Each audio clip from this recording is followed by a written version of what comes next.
"We messed up." This admission from Nate Tibbetts is an unusual concession for a Team USA coach, especially following a significant win.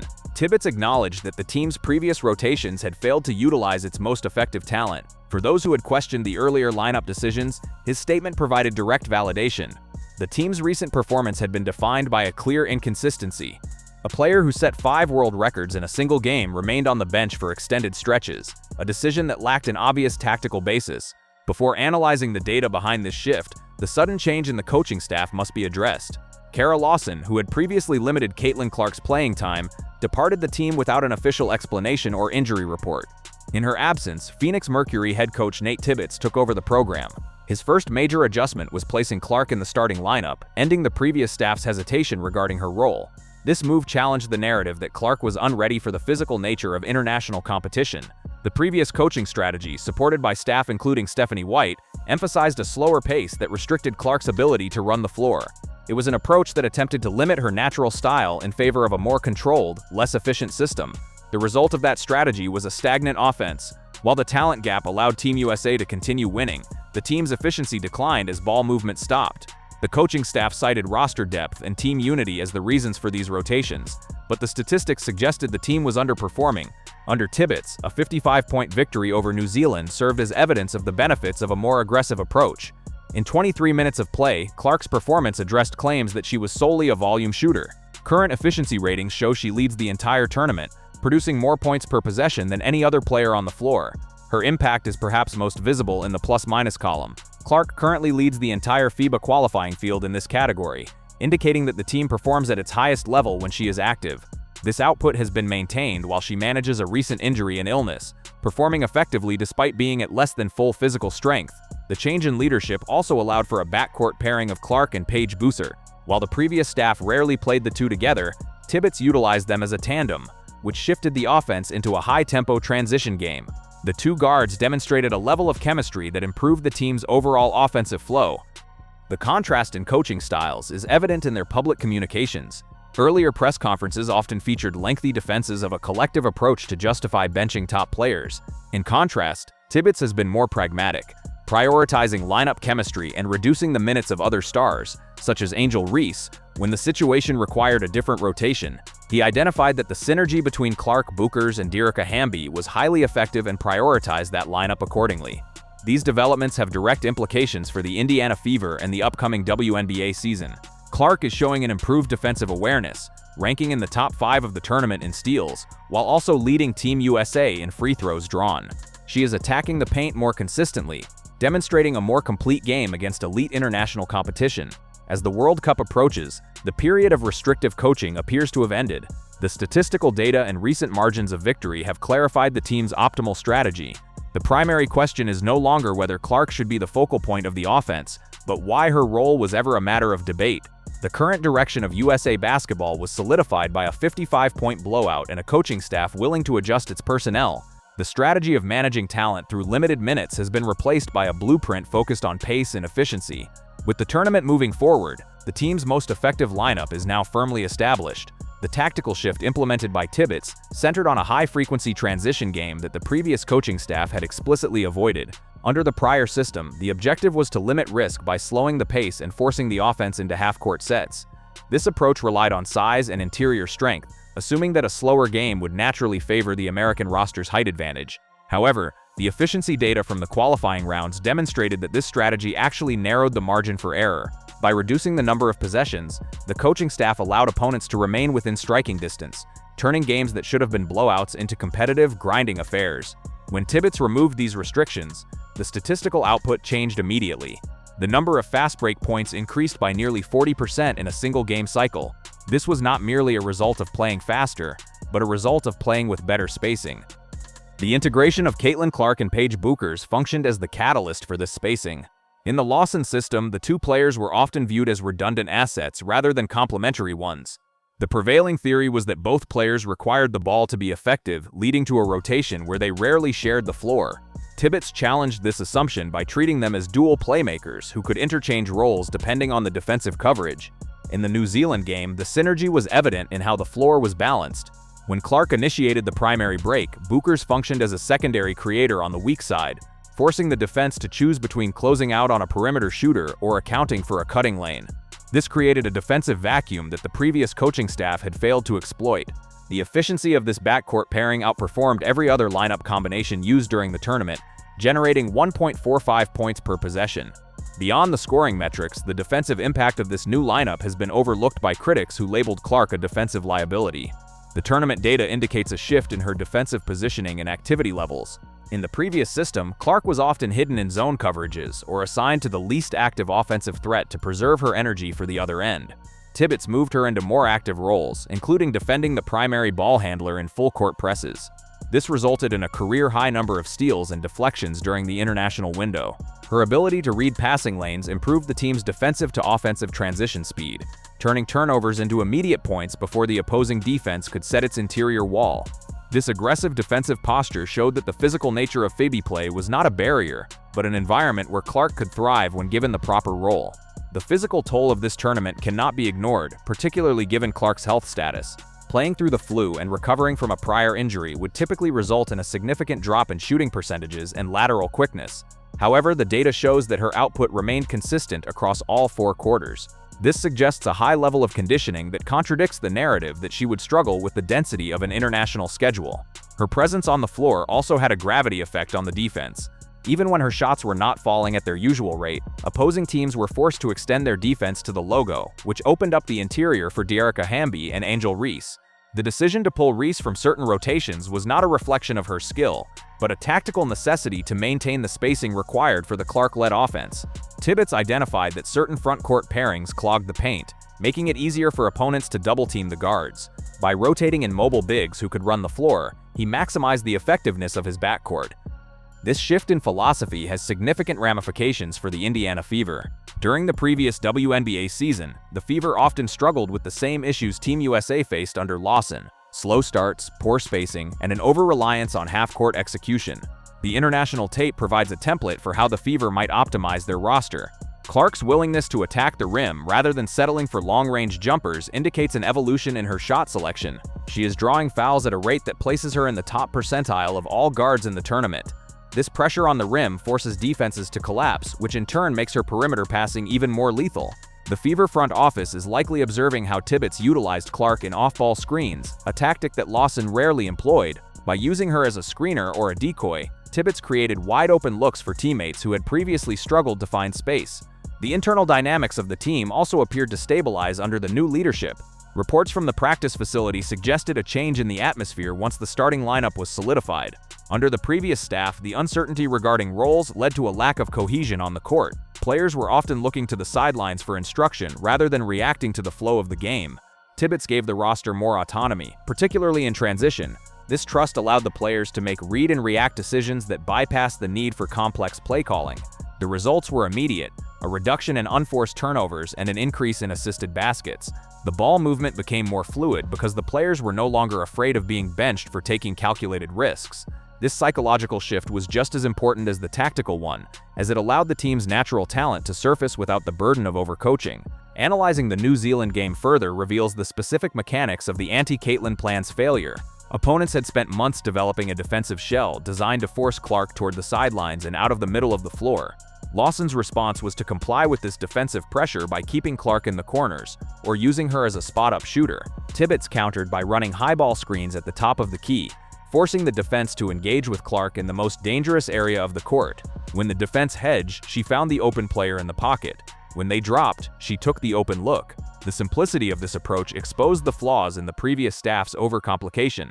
It turns out that the best way to handle a generational talent is not to hide them from the defense's primary focus, but to force the defense to deal with them in every possession.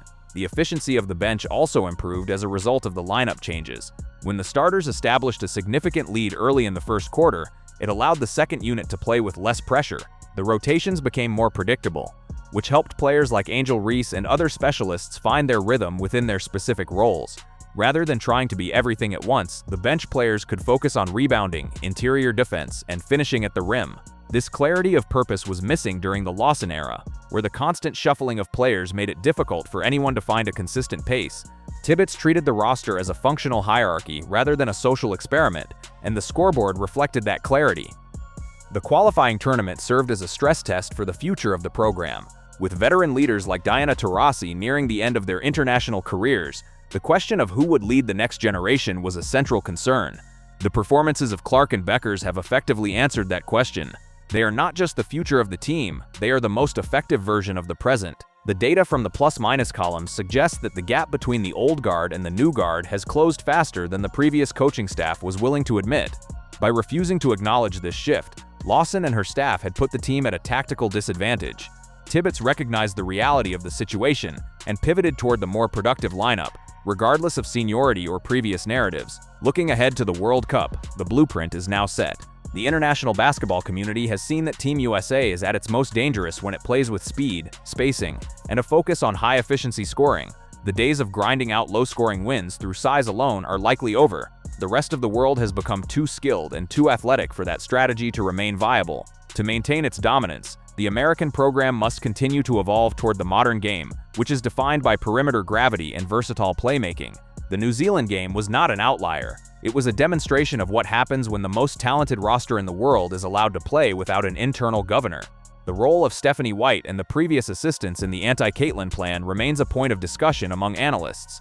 The decision to limit a player of Clark's caliber was likely driven by a desire for traditional discipline and a belief that the international game required a more conservative approach. This school of thought posits that high-usage players are a risk in a tournament format where one bad shooting night can lead to elimination. However, the stats from this tournament showed the opposite.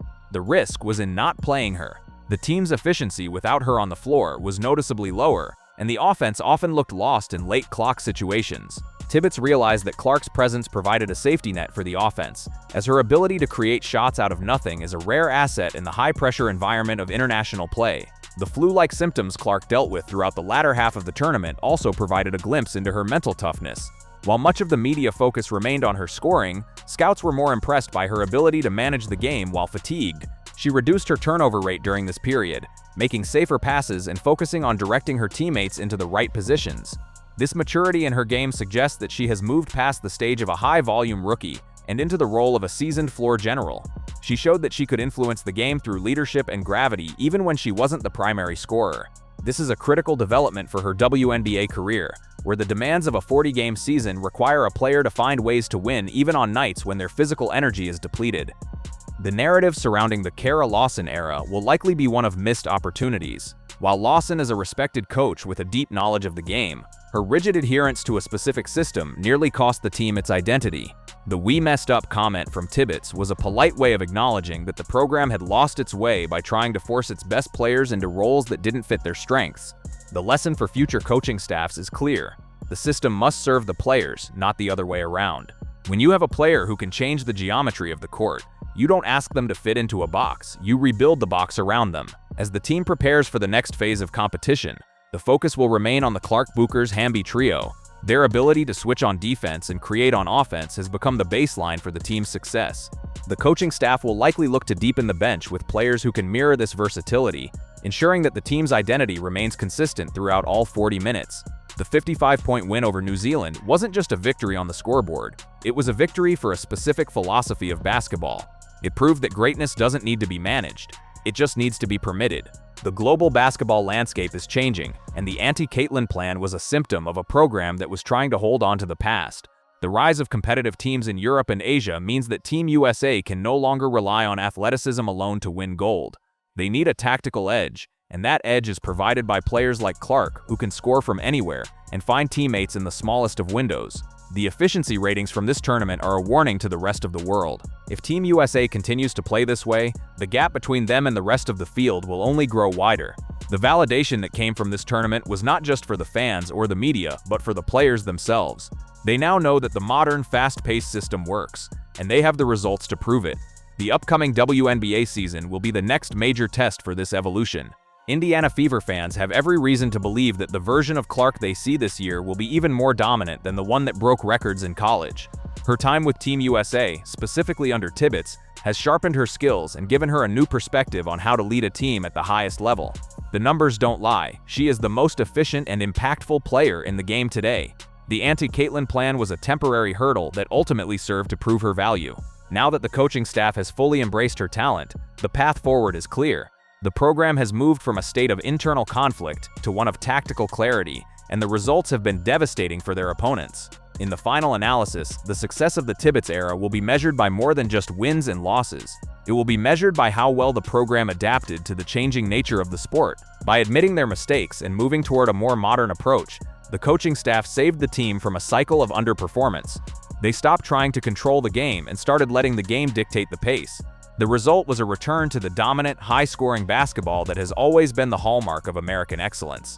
The blueprint is fast, it is efficient, and it is built around the best talent available. The era of hesitation is over, and the era of Caitlin Clark has officially begun on the global stage.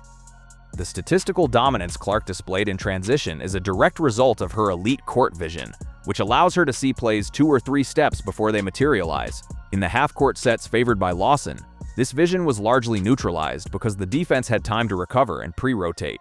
By allowing the game to flow naturally, Tibbetts enabled Clark to exploit the split-second lapses that occur when a defense is forced to retreat. This is why her assist numbers spiked even as her scoring remained at a high level.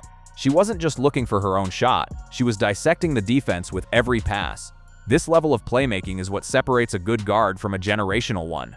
As the program moves into the World Cup cycle, the integration of these modern concepts will be essential for continued success. The anti-Caitlin plan was an experiment that failed because it underestimated the power of gravity and spacing in the modern game. The validation of the Tibbetts approach has provided the team with a renewed sense of confidence and a clear path forward. There is no longer a need for committee meetings or feasibility studies to decide who should be on the floor.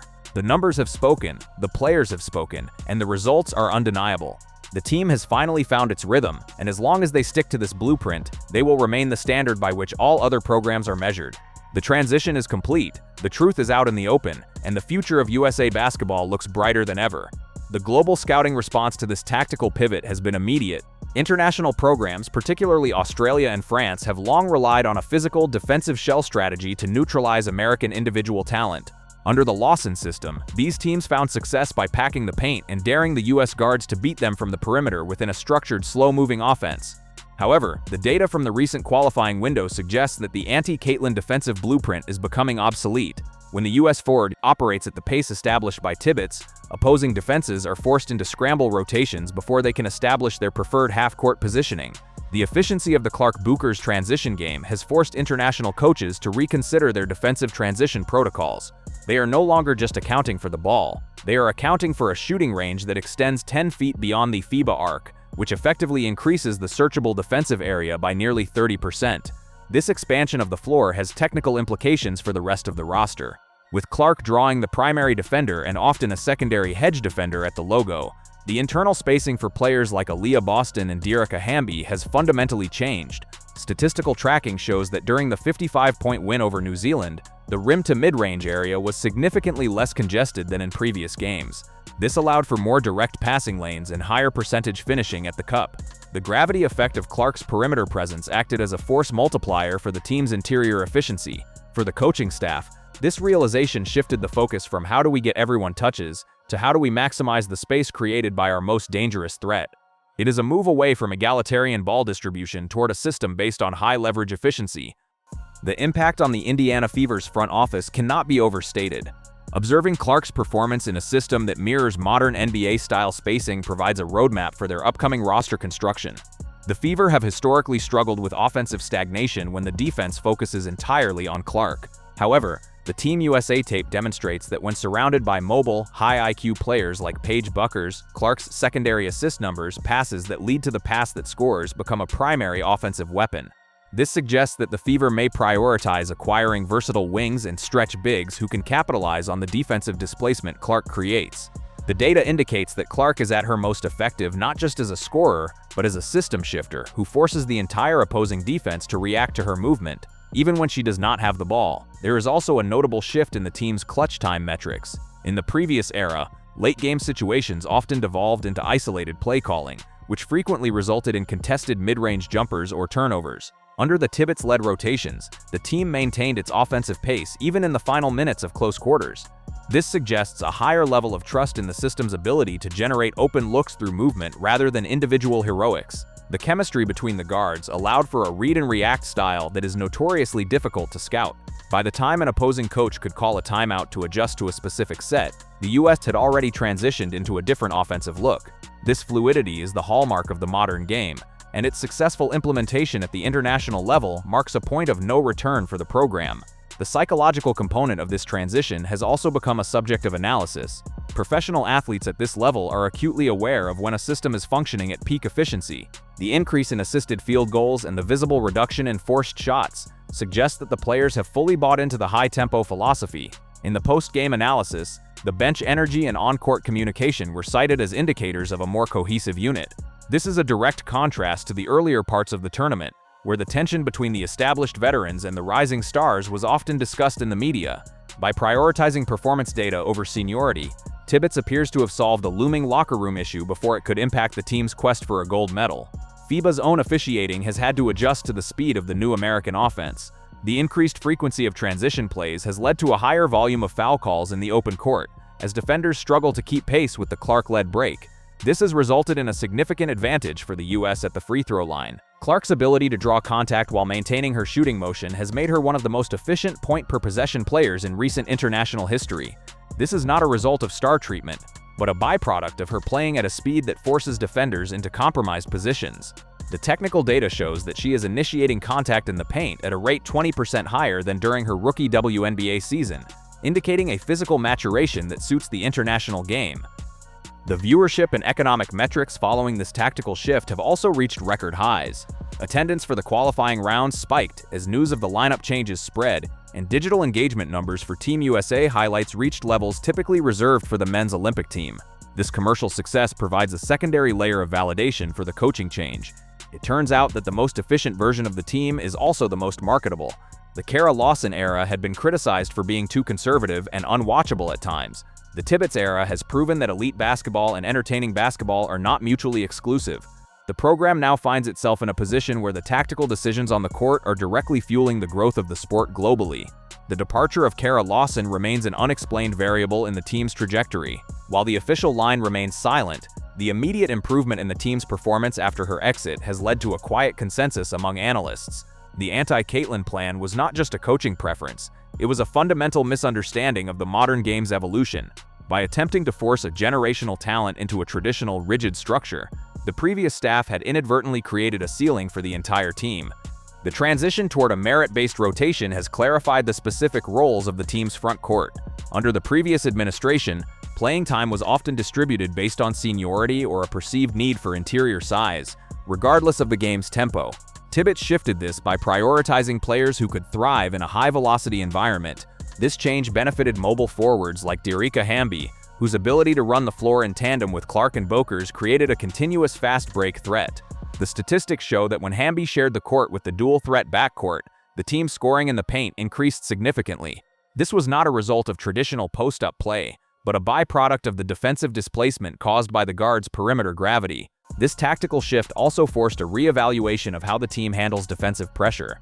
Opponents had previously found success by employing heavy double teams on Clark, assuming the rest of the Team USA offense would stagnate in a half-court set. The current system, however, uses Clark as a primary decoy in these scenarios. By moving her off the ball and utilizing high-screen actions, Tibbetts forced defenses to commit multiple players to the perimeter, leaving the interior open for cutting lanes. The efficiency of the short roll pass, where Clark identifies a teammate in the mid-range who then manages a numerical advantage, has become a staple of the new offense. This adjustment has essentially neutralized the most common defensive strategies used against high-usage players in international play. The defensive identity of the team has similarly evolved. The previous narrative suggested that a high-octane offense would inevitably compromise defensive stability. Tournament data refutes this. By increasing the pace, Team USA has forced opponents into a higher volume of hurried shots and unforced turnovers. The team currently leads the qualifying field in defensive rating, a metric that measures points allowed per 100 possessions. The ability to switch across multiple positions, enabled by the versatility of the backcourt and the increased activity levels of the forwards, has made the defense more resilient against screen-heavy international offenses. As the program looks toward the World Cup, The internal culture has moved from a philosophy of management to one of execution. The previous era was characterized by a cautious, system-first approach that often conflicted with the roster's natural instincts. The current leadership has demonstrated that when a coach aligns the system with the players' strengths, the results are both statistically superior and more sustainable. The margins of victory established in the qualifying rounds were not isolated events, but a proof of concept. They demonstrated that elite basketball is reached not through restriction, but through the application of talent within a logical framework. The blueprint is now firmly established as a high-tempo, high-efficiency model that prioritizes spacing and playmaking. This strategy has validated the current roster's capabilities and set a new standard for the international game.